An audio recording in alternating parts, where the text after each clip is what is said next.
Hello. आज के इस वीडियो में हम बात करेंगे फिर से संविधान के बारे में। देखो, हम पिछली वीडियो में संविधान शुरू किया था, जो संसद से शुरू किया था, और संसद के हमने देखे थे कि जो 3 अंग होते हैं, 3 अंगों में हमने देखे थे कि एक लोकसभा होती है, एक राज्यसभा होती है और एक राष्ट्रपति होता है। तो हमने राज्यसभा और लोकसभा के बारे में बात कंप्लीट कर ली थी, और एक वीडियो हमने राष्ट्रपति के बारे में भी हमने बना दी थी कि राष्ट्रपति संबंधित जो इम्पोर्टेंट आर्टिकल्स होते हैं उनके बारे में जाना था। आज की इस वीडियो में हम देखेंगे राष्ट्रपति से संबंधित कुछ और विषयों के बारे में और कुछ आर्टिकल्स के बारे में जानेंगे। तो आइए आज के इस वीडियो को हम शुरू करते हैं। आप देख रहे हो जनरल स्टडी वेब सीरीज, जिसमें हम बात कर रहे हैं सामान्य अध्ययन संबंधी विषयों के बारे में। मेरा नाम नीरज गौर है। आइए चलते हैं आज के इस वीडियो पर। देखो, आज की इस वीडियो में हम बात करेंगे राष्ट्रपति संबंधित शक्तियों के बारे में। देखो, राष्ट्रपति की जो शक्तियाँ होती हैं वो बहुत होती हैं। जैसे हम मानते हैं कि कुछ शक्तियाँ उसकी व्यवस्थापिका संबंधी होती हैं, कुछ विधायी संबंधी होती हैं, कुछ न्यायिक संबंधी शक्तियाँ होती हैं, कुछ उसकी रणनीतिक संबंधी होती हैं, कुछ उसकी वित्तीय संबंधी शक्तियाँ भी होती हैं।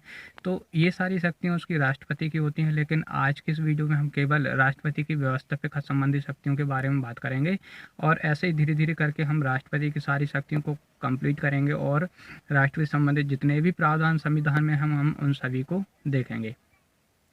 तो हम राष्ट्रपति की विधायी संबंधी शक्तियों के बारे में बात करें, सबसे पहले हम जान लेते हैं आर्टिकल नंबर 53। देखो, हम पिछली वीडियो में पूरे आर्टिकल्स, जो प्रमुख आर्टिकल्स थे, उनके बारे में हमने चर्चा करी थी। आज फिर हम 53 के बारे में बात करते हैं। तो 53 में कहा गया है कि जो संघ की कार्यपालिका संबंधी शक्ति होगी वो किसमें निहित होगी, वो राष्ट्रपति में निहित होगी। निहित vested the all power in vested in president. कहाँ पर निहित होगी? प्रेसिडेंट। ठीक है, तो हम जो बात कर रहे हैं शक्तियों के बारे में, तो पहला जो इम्पोर्टेंट आर्टिकल्स आता है वो आता है 53। ठीक है, अब 53 में एक बात और कही गई है कि जो शक्तियों का उपयोग होगा वो राष्ट्रपति स्वयं या अपने द्वारा अधिकृत किसी भी व्यक्ति के द्वारा कर सकता है। अब हम चलते हैं आर्टिकल नंबर 74। देखो, जो 74 आर्टिकल है इसमें 3 बातें कही गई हैं। क्या क्या बातें कही गई हैं, ध्यान से सुनना। पहली बात कही गई है कि जो राष्ट्रपति है, राष्ट्रपति को सलाह देने के लिए एक मंत्री परिषद होगी। क्या होगी? राष्ट्रपति को सलाह देने के लिए एक मंत्री परिषद होगी। और दूसरी बात कही गई है कि इस मंत्री परिषद का जो प्रधान है, जो मुखिया है, वो कौन होगा? प्रधानमंत्री होगा। इस मंत्री परिषद का प्रधान या मुखिया कौन होगा? प्रधानमंत्री होगा। और तीसरी बात यह है कि जो भी सलाह मंत्री परिषद राष्ट्रपति को देगा, मतलब जो मंत्री परिषद राष्ट्रपति को देगी सलाह, वह उस सलाह को मानने के लिए बाध्य होगा। कौन? राष्ट्रपति। सिंपल सी बात है कि यदि मंत्रिपरिषद ने कोई भी सलाह राष्ट्रपति को दी है तो राष्ट्रपति उसको मानने के लिए बाध्य होगा। बिना मंत्रिपरिषद की सलाह पर राष्ट्रपति कुछ भी कार्य नहीं करेगा। यहाँ पर एक बात और याद रखने वाली बात है, वो यह है कि जो राष्ट्रपति है, जो मंत्रिपरिषद के द्वारा सलाह दी गई थी, उस सलाह को एक बार के लिए मंत्रिपरिषद पुनर्विचार के लिए वापस लौटा सकता है, और वापस लौटाने के पश्चात मंत्रिपरिषद ने यदि पुनः वही सलाह दी तो राष्ट्रपति मानने के लिए बाध्य होगा। ठीक है, तो ये हमने देखा कि आर्टिकल 74 में क्या प्रावधान है। अब हम चलते हैं आर्टिकल नंबर 75 पर। देखो, हमने मंत्रिपरिषद की बात करी, तो अब मंत्रिपरिषद में जो प्रधानमंत्री है और मंत्रिपरिषद में जो भी सदस्य हैं उनकी जो नियुक्ति होती है, उनके संबंध में जो 75 आर्टिकल है वो कहता है। देखो, जो प्रधानमंत्री की नियुक्ति है कौन करेगा? प्रेसिडेंट। ये कहता है आर्टिकल नंबर 75। कौन कहता है? आर्टिकल नंबर 75 कहता है कि प्रधानमंत्री की नियुक्ति राष्ट्रपति द्वारा बहुमत दल के नेता को चुना जाएगा। किसे? बहुमत दल। जिस दल ने बहुमत प्राप्त किया होगा उसी दल के जो नेता होगा उसको क्या चुना जाएगा? प्रधानमंत्री चुना जाएगा। और किसके द्वारा? राष्ट्रपति के द्वारा। अब यहाँ पर एक बात बनती है कि यदि किसी भी दल को बहुमत नहीं मिला तो फिर क्या करेगा प्रेसिडेंट? तो देखो, यदि किसी भी दल को बहुमत नहीं मिला तो प्रेसिडेंट का फिर यहाँ पर स्वविवेक कार्य करेगा। क्या करेगा? फिर यहाँ स्वविवेक कार्य करेगा। और प्रेसिडेंट किसी भी पार्टी का, यहाँ याद रखना, जनरली होता यह है कि सबसे बड़ी पार्टी का, मतलब बुकों में, मतलब जो लोग कहते हैं कि जो प्रेसिडेंट है वो उसे बुलाता है जो सबसे बड़ी पार्टी होती है। लेकिन यहाँ याद रखना कि राष्ट्रपति का यहाँ स्वविवेक है। यदि उसे लगता है कि सबसे बड़ी पार्टी को ना बुला के छोटी पार्टी या फिर गठबंधन सरकार को जो प्रधानमंत्री है या फिर बहुमत है वो सिद्ध करने के लिए बुलाया जाए, तो राष्ट्रपति छोटी पार्टी को भी यहाँ पर बुला सकता है। ठीक है, यहाँ ऐसा कोई निश्चित नियम नहीं है कि बड़ी पार्टी को ही बुलाया जाए, लेकिन यह सामान्य परंपरा होती है कि सबसे पहले राष्ट्रपति को बड़ी पार्टी के लिए बुलाना चाहिए, फिर उसके बाद गठबंधन पार्टी को प्रायोरिटी देनी चाहिए।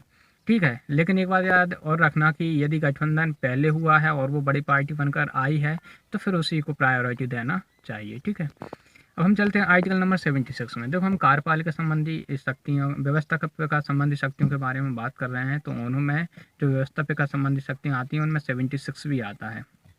ठीक है, 76 में क्या है, देखो 76 कहता है कि एक महान्यायवादी होगा, भारत का एक महान्यायवादी होगा, अटॉर्नी जनरल होगा, जिसकी नियुक्ति कौन करेगा, प्रेसिडेंट करेगा। ठीक है, पहली बात क्या कही गई है कि भारत का एक महान्यायवादी होगा, अटॉर्नी जनरल होगा, जिसकी नियुक्ति कौन करेगा, प्रेसिडेंट करेगा। और दूसरी बात ये कही गई है कि प्रेसिडेंट जिस व्यक्ति की भी नियुक्ति करेगा वह 5 साल के लिए होगा और प्रेसिडेंट के प्रसाद पर्यंत होगा। किसके, प्रेसिडेंट के प्रसाद पर्यंत हो। अब यहाँ प्रसाद पर्यंत का मतलब ये है कि यदि राष्ट्रपति चाहे तो कभी भी उसे हटा सकता है। ठीक है, यहाँ पर एक और बात याद रखना, क्योंकि वो 148 आर्टिकल और 76 से लिंक है।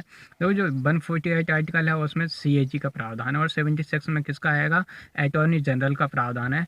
तो यहाँ पर याद रखने वाली बात यह है कि CAG की नियुक्ति भी प्रेसिडेंट करता है और अटॉर्नी जनरल की नियुक्ति भी प्रेसिडेंट करता है, लेकिन जो अटॉर्नी जनरल होता है वो जो प्रेसिडेंट है उसके प्रसाद पर्यंत होता है, लेकिन अटॉर्नी जो CAG होता है, CAG राष्ट्रपति के प्रसाद पर्यंत नहीं होता है। ठीक है, आई बात समझ में। अब हम चलते हैं आर्टिकल नंबर 77 पर।